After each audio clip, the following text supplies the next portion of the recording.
Всем добрый день. Вот наши стеллажи уже покрашены. Так, у нас уже получается раз, два, три, четыре ряда стоит. Осталось 10 стеллажей для укладки яиц. Коробок с яйцами, то есть не яиц, а коробок с яйцами. Здесь у нас получается будет ездить палет с этими свилками и грузить, разгружать поддоны. В общем, там, тут и еще там 2 ряда у нас будет.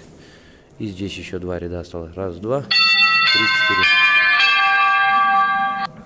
Вот так вот работаем. Фасад, строймонтаж. Вот так вот. Красота. Проектировали мы сами. Вот. На каждый стеллаж будут стоять коробки весом, вот один стеллаж весом 600 килограммов. Вот так вот.